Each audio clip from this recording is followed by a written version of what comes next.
ارشاد ربانی ہے وَإِذَا حُيِّيتُم بِتَحِيَّةٍ فَحَيُّوا بِأَحْسَنَ مِنْهَا أَوْ رُدُّوهَا إِنَّ اللَّهَ كَانَ عَلَى كُلِّ شَيْءٍ حَسِيبًا۔ اور جو کوئی تمہیں کسی لفظ سے سلام کہے تو اس سے بہتر لفظ جواب میں کہو یا وہی کہہ دو، بے شک اللہ ہر چیز پر حساب لینے والا ہے۔ حضرات، سلام کرنا سنت ہے اور جواب دینا فرض ہے، اور جواب میں افضل یہ ہے کہ سلام کرنے والے کے سلام پر کچھ بڑھائے۔ مثلا پہلا شخص السلام علیکم کہے تو دوسرا شخص جواب میں وعلیکم السلام ورحمۃ اللہ کہے۔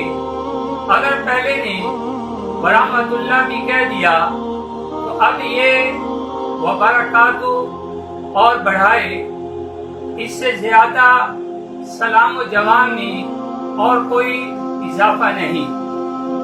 کافر، مرتد، مشرک کو سلام کرنا حرام ہے، اور جو سلام نہ سنے یا سلام کا جواب نہ دے سکے اسے سلام کرنا منع ہے، جیسے سونے والا یا نماز پڑھنے والا یا استنجا کرنے والا۔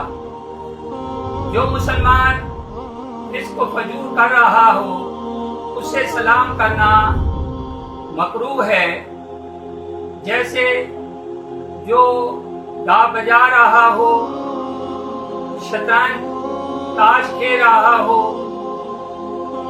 یہ بھی یاد رکھیں کہ جب کوئی شخص اپنے گھر میں داخل ہو تو اپنے گھر والوں کو سلام کرے۔